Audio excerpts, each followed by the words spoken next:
Kau tersesat, Ayu. Kau tidak mungkin meraih bintang. Kau tidak akan bisa memeluk bulan.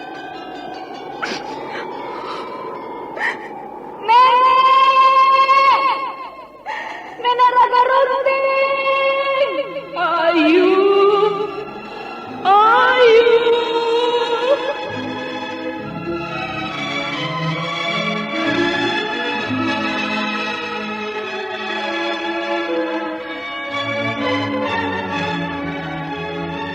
Sanggar Cerita dan Sanggar Prativi mempersembahkan Mahkota Mayangkara.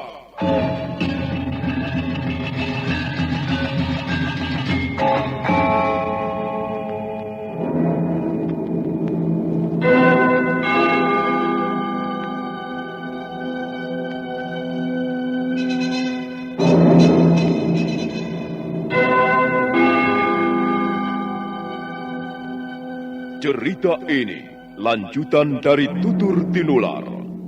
Kisah berlangsung pada zaman pemerintahan Prabu Jayanegara atau Kalagemet, Raja Majapahit yang kedua.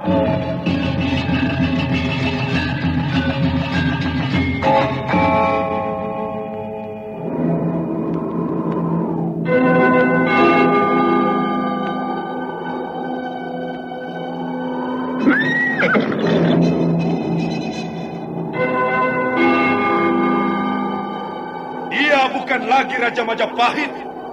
Akulah raja. Akulah yang berkuasa. Ayo, obrak-abrik desa Ganding. Tangkap Jayanegara. Tangkap Jayanegara.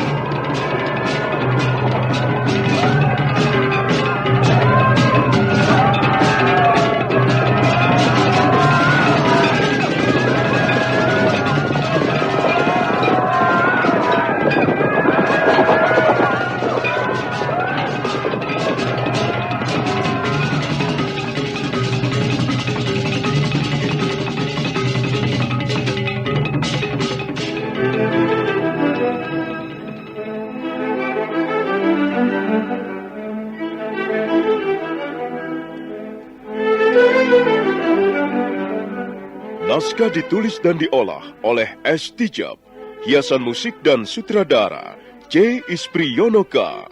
Kali ini mengetengahkan episode ke-14 dengan judul Langit Merah di Atas Lamajang.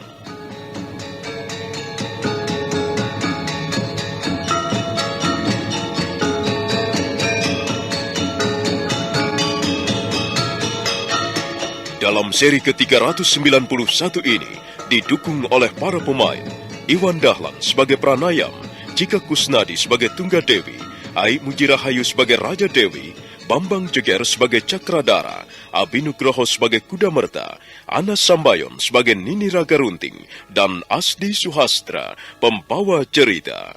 Selamat menikmati. Sandiwara Radio ini masih Anda dengarkan di channel YouTube Satria Collection. Jangan lupa tekan tombol like dan subscribe.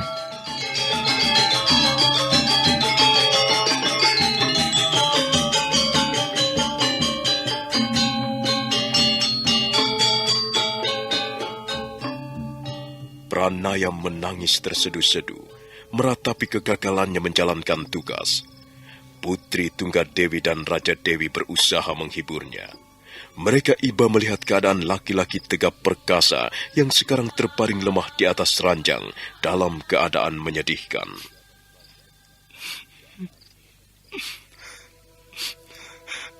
Ampunilah Tuan Putri. Hamba telah gagal menjalankan tugas. Tidak, Paman. Kau tidak gagal. Kau sudah bekerja dengan baik.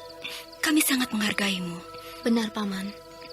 Kami tetap percaya kepada Paman. Paman tidak perlu berkecil hati. Paman, lupakan saja soal Ayu Wandira. Hamba sudah berusaha membujuknya. Tapi hamba tidak berhasil melunakkan hatinya. Akhirnya, hamba terpaksa melepaskannya pergi karena luka hamba ini. Sudahlah, Paman. Kita memang tidak bermaksud memaksa Ayu Wandira kembali ke lereng Gunung Lejar. Itu sikap yang kurang bijaksana. Ayu Wandira sudah dewasa. Dia berhak menentukan jalan hidupnya sendiri. Sudahlah, Paman. Lebih baik Paman sekarang banyak istirahat, supaya lukamu segera sembuh kembali. Terima kasih, Tuan Putri.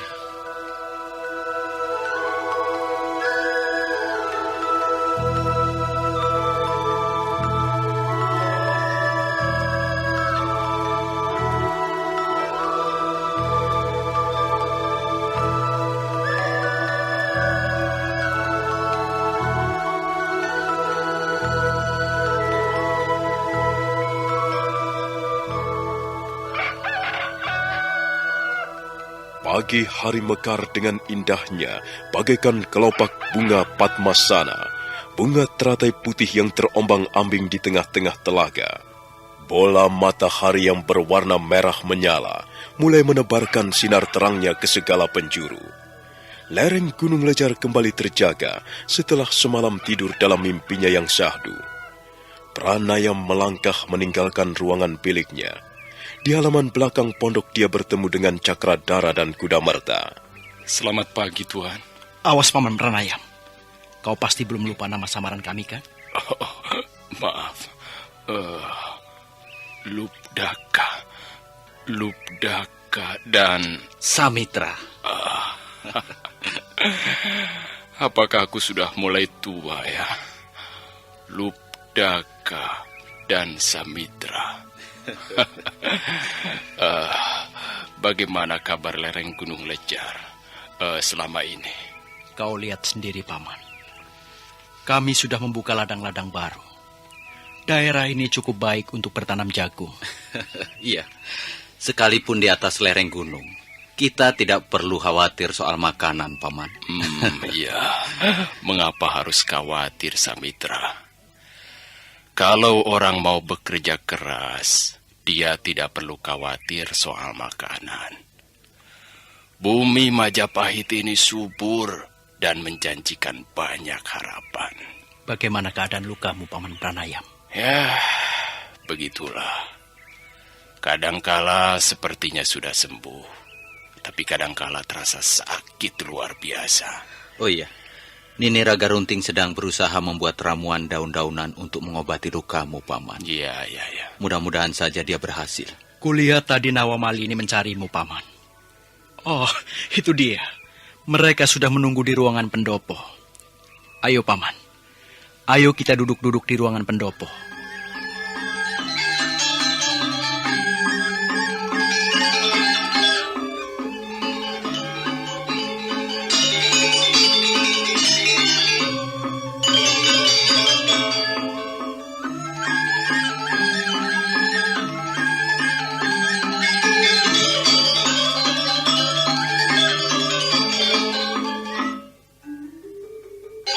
Pranayam, Cakradara dan Kudamerta naik ke ruangan pendopo. Di sana sudah duduk Nini Raga Runting, Putri Tunggadewi dan Raja Dewi. Pranayam segera menceritakan pengalamannya selama membuntuti Ayu Wandira. Selesai bercerita, Pranayam menyandarkan punggungnya pada dinding pondok karena dia merasa lukanya kembali menyengat. Demikianlah, Tuan Putri. Akhirnya hamba berhasil membawa kabur Ayu Wandira dari istana Kapopongan. Dan semua ini berkat bantuan Kakang Bekal Gajah Mada. Ya, aku sudah menduga sebelumnya, Paman, bahwa kau bekerja dengan baik. Sekalipun kau tidak berhasil membawa Ayu Wandira kembali ke lereng Gunung Lejar, tapi aku tidak berani mengatakan bahwa kau telah gagal menjalankan tugas. Lalu kemana perginya bocah kemlung itu, Pranayam? Katanya dia mau pergi ke desa Pasuruhan 1, Nek. Dia akan menemui ayah kandungnya di sana. Dasar bocah gemblung. Sudahlah, Pranayam. Kau jangan berkecil hati. Lupakan saja bocah gemblung itu. Kalau berani dia kembali ke lereng Gunung Lejar, akan kusemprot dia. Dasar bocah ugal-ugalan. Ada orang bermaksud baik kok malah dipermainkan. Dan kau hanya diam saja, Pranayam. Kau tidak membalas perbuatannya itu. Harus membalas bagaimana, Nek? Ayuwandira masih terlalu muda. Dia memang harus banyak belajar dari pengalaman-pengalaman hidupnya. Ada apa, Paman? Aduh, kambuh lagi. Sakitnya datang lagi. Aduh, maaf Tuan Putri. Hamba akan kembali ke ruang bilik. Silakan, Paman. Hati-hati. Iya. Pranayam berusaha bangkit. Dia merasa kepalanya menjadi berat dan pandangan matanya berkunang-kunang. Tiba-tiba Pranayam terhuyung-huyung dan roboh. Paman, Paman Pranayam. Wah, Yunda, lihatlah. Paman pingsan lagi. Dia pingsan lagi, Yunda.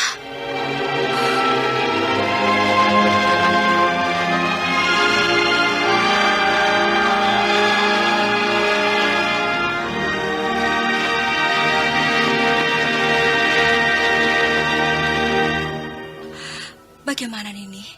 Sepertinya lukanya bertambah parah. Saya sudah memeriksanya, Tuan Putri. Memang benar, lukanya cukup parah. Dia sudah pingsan 3 kali sejak kembali ke lereng Gunung Lejar. Kita harus berbuat sesuatu untuk menolongnya. Apakah Nini sudah memberinya ramuan daun-daunan? Sudah Tuan Putri. Dan dia sudah minum ramuan daun-daunan itu. Saya juga sudah memboreh lukanya. Tapi sepertinya ramuan itu tidak banyak membantu. Saya semakin khawatir melihat keadaannya. Saya takut racun itu menjalar kemana-mana, Tuan Putri. Barangkali kita perlu minta bantuan seorang tabib. Kakang Cakradara. Iya. Bagaimana Dinda Tunggadewi? Kalau Kakang tidak keberatan, aku minta bantuanmu. Kukira harus ada yang segera turun ke bawah untuk mencari seorang tabib. Aku bisa mencarinya sekarang juga, Dinda Tunggadewi. Aku akan menemanimu, Kakang Cakradara. Tunggu dulu. Jangan terburu-buru. Luka yang diderita Pranayam ini sudah gawat sekali. Kalian bisa saja mencari tabib. Tapi belum tentu tabib itu mampu menyembuhkannya. Tapi kita harus berusaha, Nini. Kita tidak mungkin tinggal diam, bukan? Kasihan Paman Pranayam. Kita harus berbuat sesuatu untuk menolongnya. Itu benar, Tuan Putri Raja Dewi. Tapi menurut pendapat saya akan sia-sia saja. Menurut pendapat saya, hanya ada satu cara untuk menyelamatkan nyawa Pranayam. Bagaimana caranya, Nini? Kita harus bertindak cepat. Jangan sampai terlambat. Benar, Tuan Putri. Ya, bagaimana lagi? Mau tidak mau, kita harus menempuh jalan itu. Saya kira Pranayam masih bisa diselamatkan kalau lengan kirinya dipotong. Satria Collection bawa hiburan dengan gaya yang tak pernah padam. Jangan ragu, klik subscribe. Jadikan harimu lebih hidup.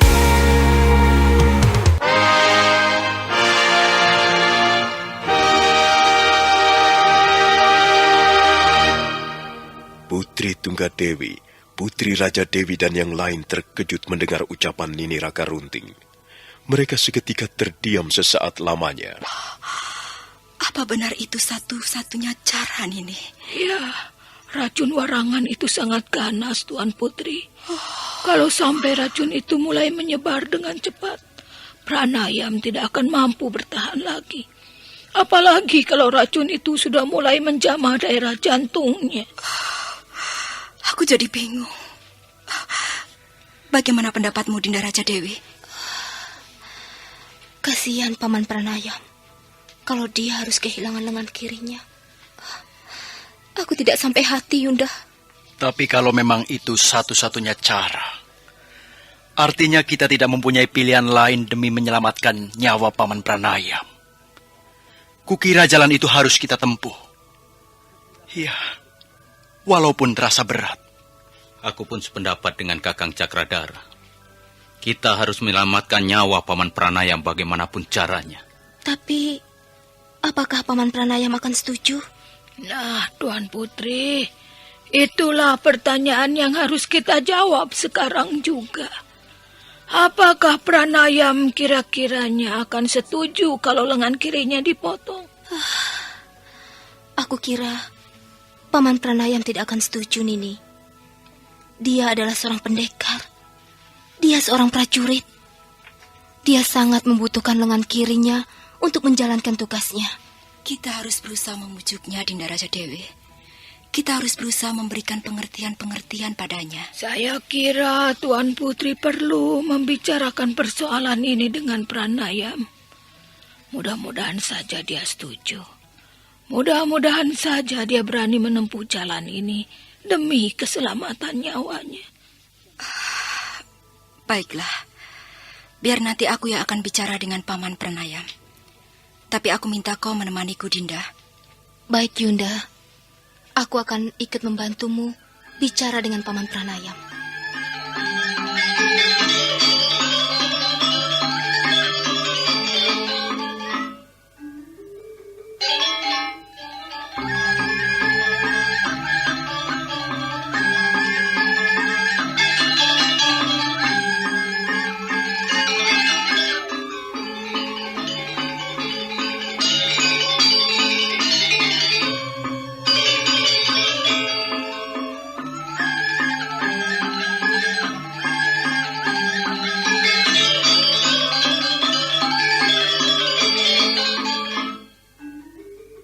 Putri Tunggadewi dan Raja Dewi nampak sedih dan murung.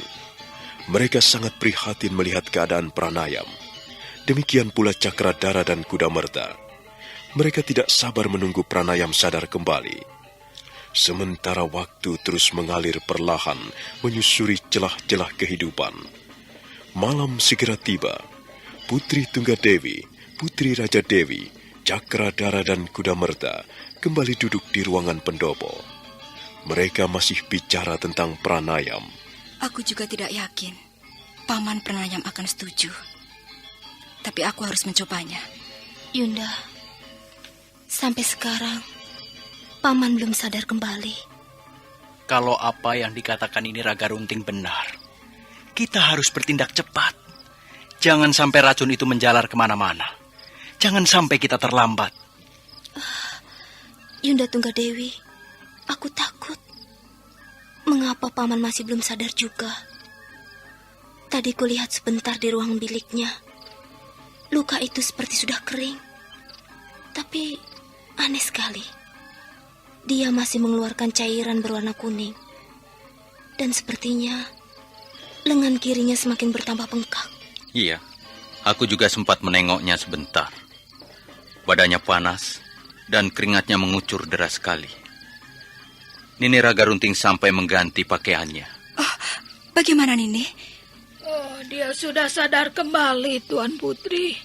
Tapi keadaan tubuhnya semakin mengkhawatirkan. Tubuhnya sangat lemah, bibirnya kering, dan matanya cekung. Paman Pranayam,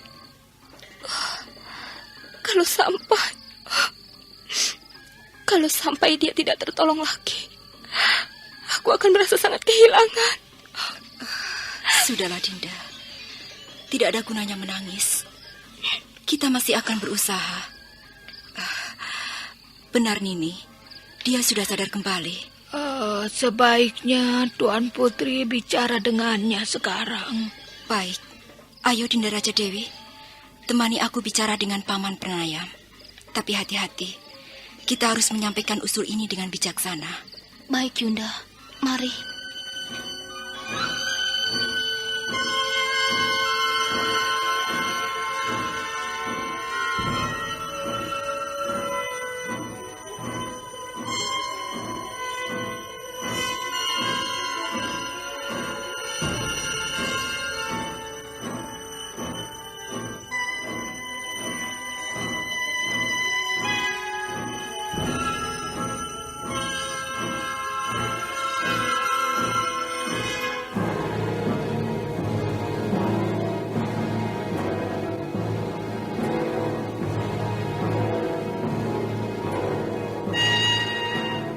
Putri Tunggadewi dan Putri Raja Dewi melangkah perlahan-lahan meninggalkan ruangan pendopo.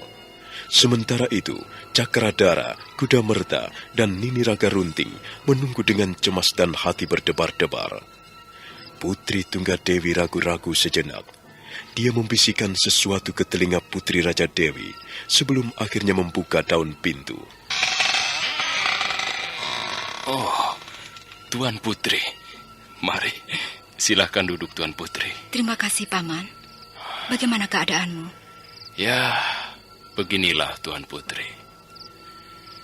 Hamba tidak bisa berkata apa-apa. Sekarang hidup hamba sedang dicoba. Dan hamba akan berusaha untuk tetap tabah. Kami semua cemas, Paman. Paman pingsan lama sekali. Tuan Putri tidak perlu khawatir. Hamba malah tidak merasakan apa-apa kok. Rasa-rasanya hamba hanya tidur. Tidur nyenyak sekali. Apa sebenarnya yang kau rasakan, Paman? Biasa-biasa saja, Tuan Putri. Jangan begitu, Paman.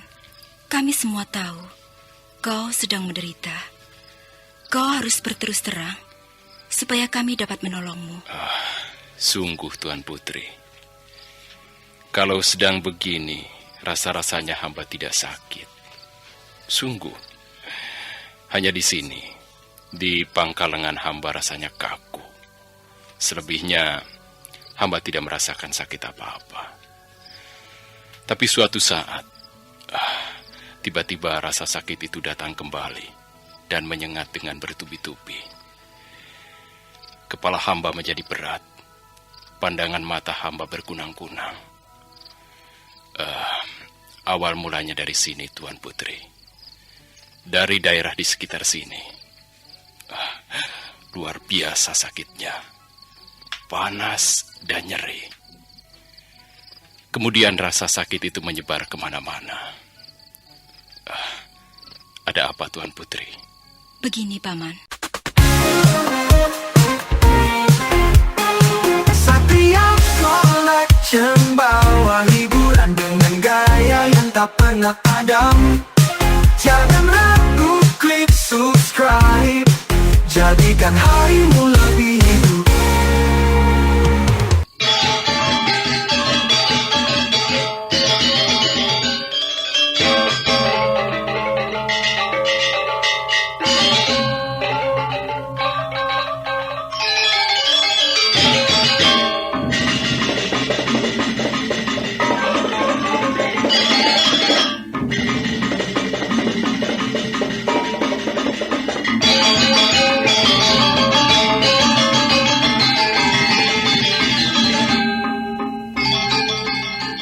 Putri Tunggadewi diam sesaat lamanya.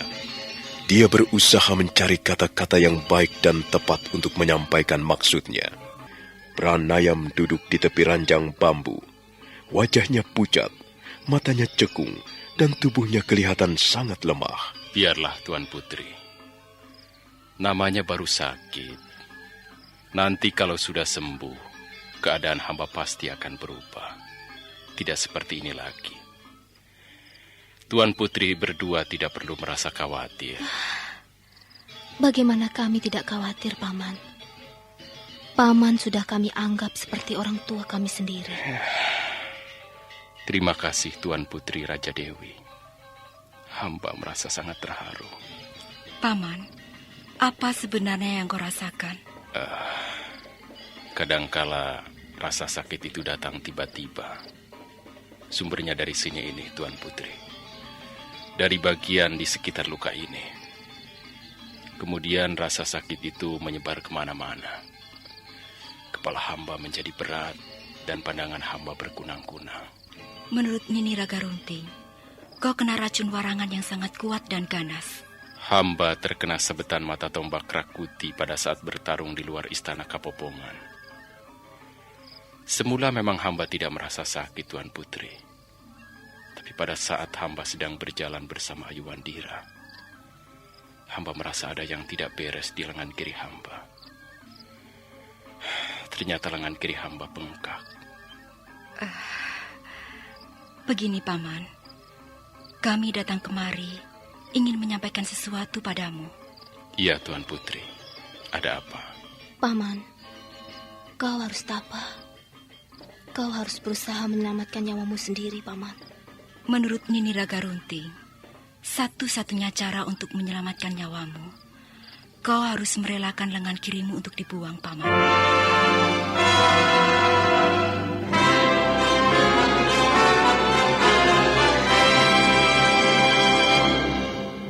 Apa, Tuan Putri? Kalau lengan kirimu dibuang, racun itu tidak akan menjalar kemana-mana. Kita tidak mempunyai cara lain untuk menolongmu, Paman. Ya, hanya itulah satu-satunya cara. Lengan Paman harus dipotong. Mengapa harus begitu, Tuan Putri? Paman, racun itu sangat berbahaya. Setiap saat, dia bisa menjalar ke seluruh tubuh. Dan kalau sampai racun itu menjamah daerah jantung, kau tidak mungkin bertahan lagi, Paman. Karena itu, Paman, terimalah usulan kami ini. Hamba belum yakin, Tuan Putri. Hamba kira luka ini masih bisa disembuhkan dengan cara biasa. Mungkin setelah minum ramuan daun-daunan, dan setelah hamba istirahat barang beberapa hari, hamba kira luka ini akan sembuh sendiri. Mungkin membutuhkan waktu yang agak lama. Tapi... Kau harus percaya pada Nini Raga Runting, Paman. Beliau seorang pendekar wanita yang sudah berpengalaman banyak. Tidak, Tuan Putri. Sudahlah. Tuan Putri tidak perlu cemas. Hamba akan segera sembuh. Paman, setiap saat racun warangan itu bisa membunuhmu, Paman. Tuan Putri, hamba ini seorang prajurit. Hamba sudah biasa terluka dalam sebuah pertarungan. Dan kalau memang luka itu akhirnya akan mencabut nyawa hamba, mengapa hamba harus menolak? Semuanya tergantung kehendak Dewata Agung. Iya, benar, Paman. Apa yang terjadi dalam diri manusia tergantung dari kehendak Dewata Agung semata-mata. Tapi manusia juga wajib berusaha. Ya, kalau memang usaha itu untuk suatu kebaikan, mengapa Dewata Agung tidak mengizinkannya? Tuan Putri, hamba tahu Tuan Putri berdua bermaksud baik. Tapi bagaimana hamba dapat menerima usulan Tuan Putri? Hamba adalah seorang prajurit. Bahkan hamba sadar bahwa hamba dilahirkan ke muka bumi hanya untuk menjadi seorang prajurit yang baik. Bagaimana hamba bisa bekerja dengan baik, bisa menjalankan tugas, kalau hamba hanya mempunyai sebuah lengan? Ampun, Tuan Putri. Bukannya hamba menolak. Tapi ampun, Tuan Putri. Hamba tidak bisa mengatakannya.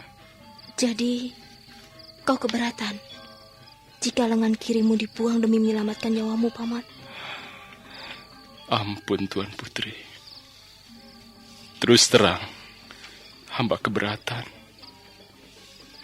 Hamba hanya mempunyai 2 buah lengan.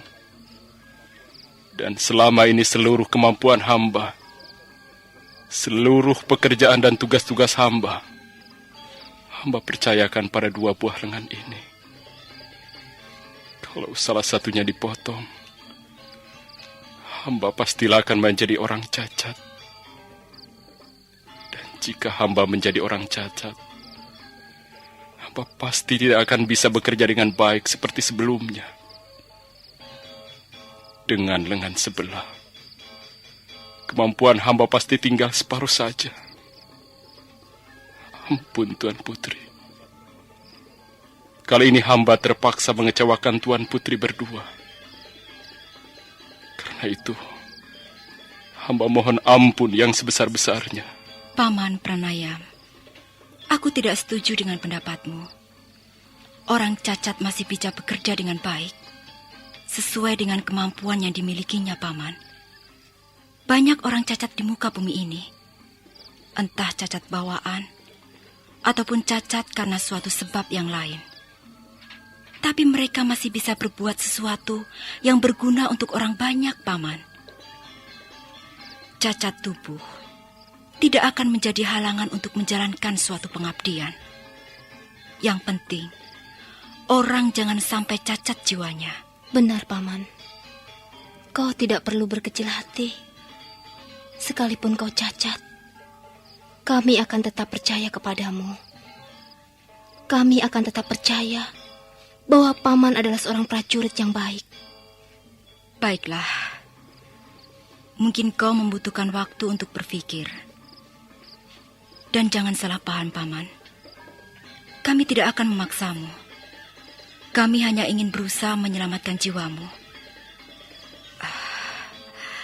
Baiklah. Kau boleh menimbang-nimbang atau merenung lebih dulu sebelum mengambil keputusan yang bijaksana. Kami akan sabar menunggu. Baiklah, Tuan Putri. Biarlah hamba memikirkan persoalan ini dengan tenang. Barangkali setelah 2 atau 3 hari, hamba akan dapat mengambil keputusan.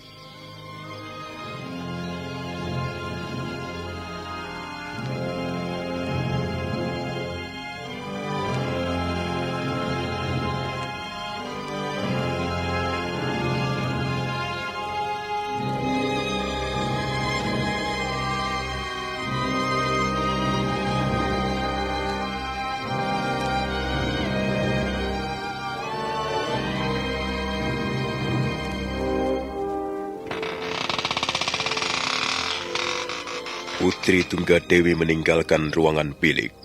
Pintu ruangan kembali tertutup rapat. Pranayam masih duduk di tepi pembaringan. Dia nampak bingung dan gelisah. Dipotong. Apakah aku harus kehilangan lengan kiriku? Apakah benar hanya itu satu-satunya cara untuk menyelamatkan nyawaku? Tapi apa gunanya? Apa artinya aku hidup dengan sebuah lengan?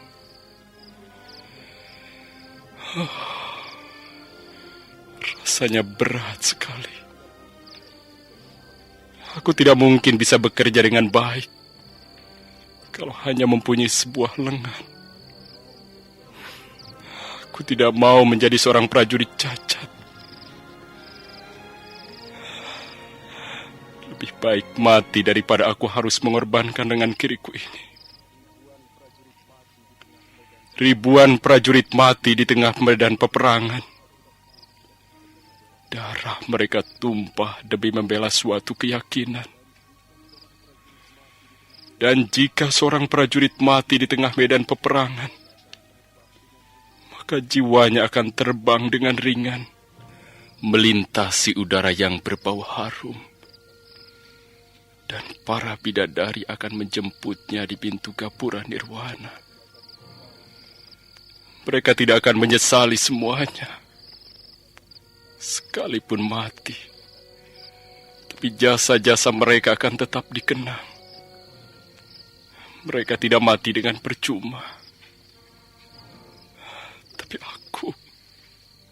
Tapi aku, bagaimana dengan diriku ini? Nyawaku selamat. Tapi selanjutnya aku akan menjadi prajurit cacat. Tangan kiriku buntung. Apa yang bisa kuberikan dengan sebuah lengan buntung? Berat sekali untuk mengambil keputusan ini. Aduh.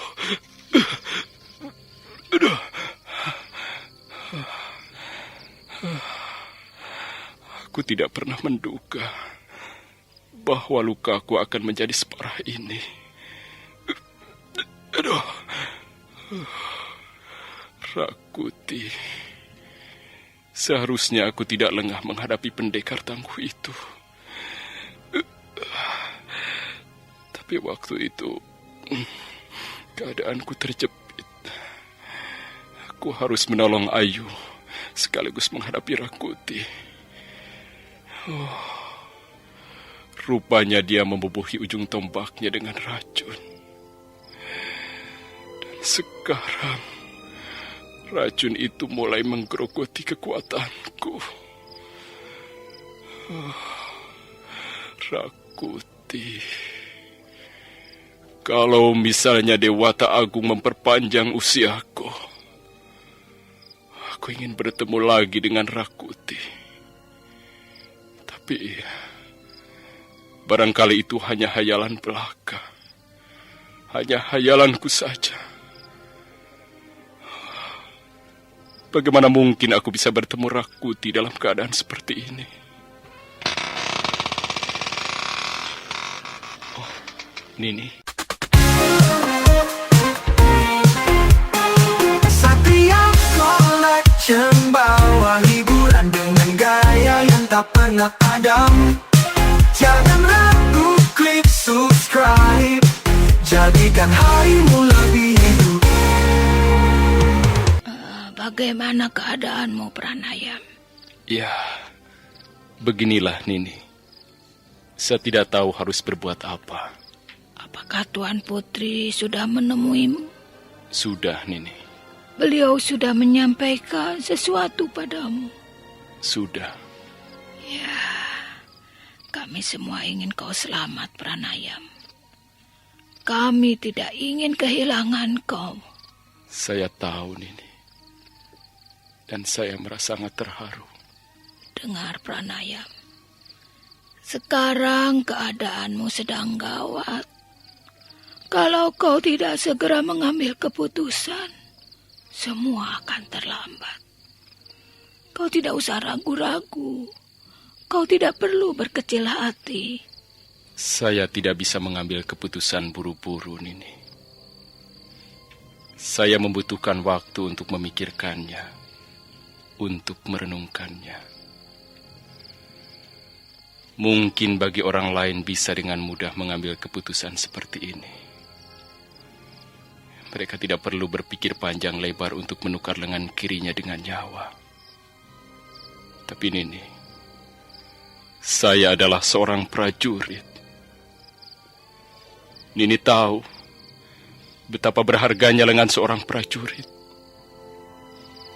Selama ini, saya dapat bekerja dengan sempurna mengabdi kepada junjungan, kepada negara. Saya tidak dapat membayangkan kalau tiba-tiba saya harus kehilangan lengan kiri saya. Saya lalu bagaimana, Nini? Kau masih bisa bekerja dengan sebelah lengan, Pranayam. Tapi saya tidak akan bisa bekerja dengan sempurna. Apakah kau merasa bahwa selama ini pekerjaanmu sempurna? Bukan begitu, Nini. Maksud saya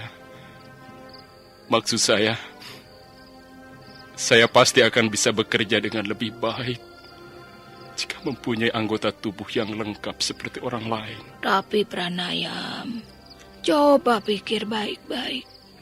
Kalau lengan kirimu tidak dipotong, kau akan mati. Dan apa yang bisa dilakukan oleh orang yang sudah mati? Setiap orang akhirnya akan mati, Nini. Dan ribuan prajurit mati di tengah medan peperangan. Itu bukan barang yang aneh. Prajurit akan mati dengan nyaman dan rasa bangga pada saat sedang menjalankan tugas. Aku tidak sependapat, Pranayam. Bagaimanapun juga kita harus menghargai arti sebuah kehidupan. Cacat tubuh tidak menjadi halangan untuk melakukan hal-hal yang baik bagi semua orang. Lebih baiklah. Pendapat orang memang tidak sama. Kau memang harus merenungkan persoalan ini secara mendalam. Kami tidak bisa memaksamu. Kami hanya bisa menyarankan saja. Ya, terima kasih Nini Ragarunting. Mudah-mudahan dalam 2 atau 3 hari ini, saya sudah bisa mengambil keputusan. Dan apapun keputusan itu, saya akan menjalankannya dengan hati yang teguh.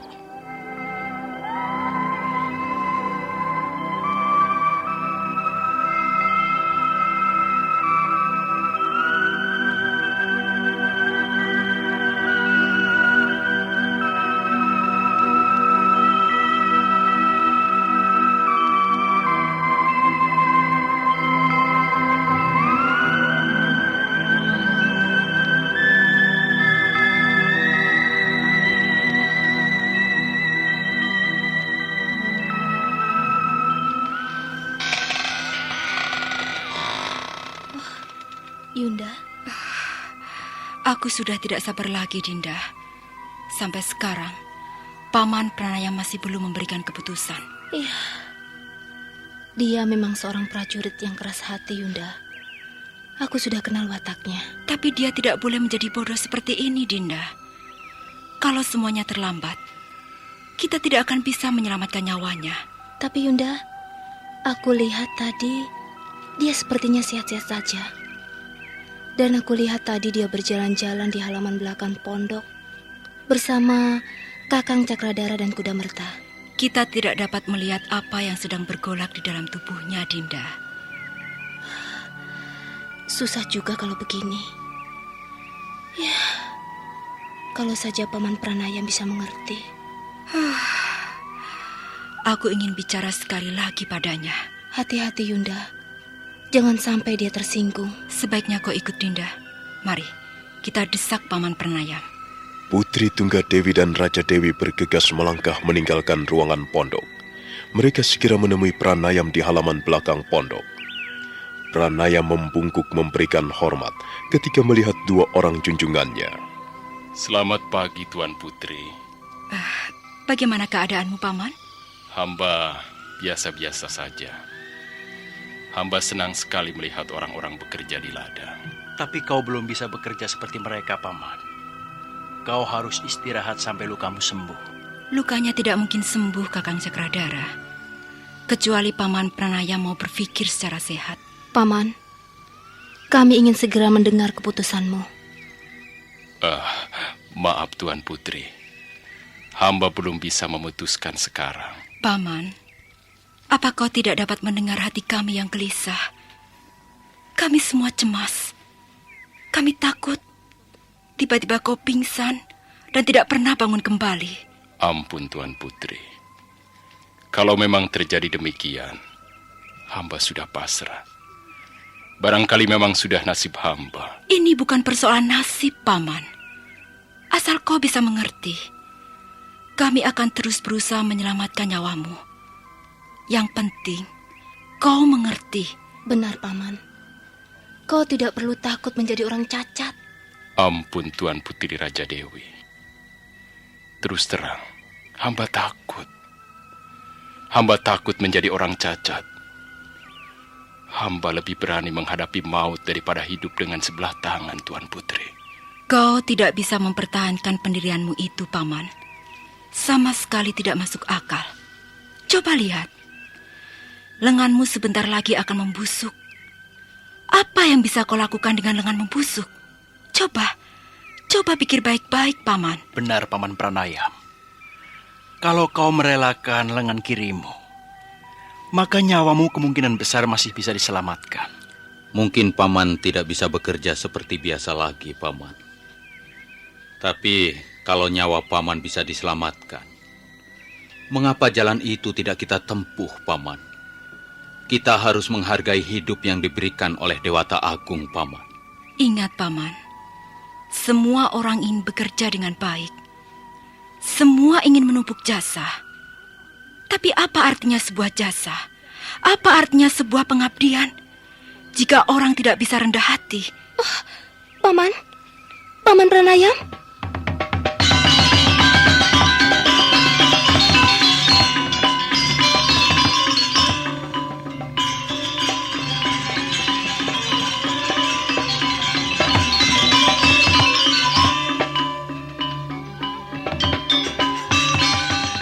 Putri Tunggadewi dan Putri Raja Dewi terus mendesak Pranayam. Tiba-tiba saja Pranayam pingsan lagi. Mereka semuanya terkejut. Nah, saudara pendengar, bagaimanakah kisah selanjutnya? Silahkan menunggu seri berikutnya. Sampai jumpa.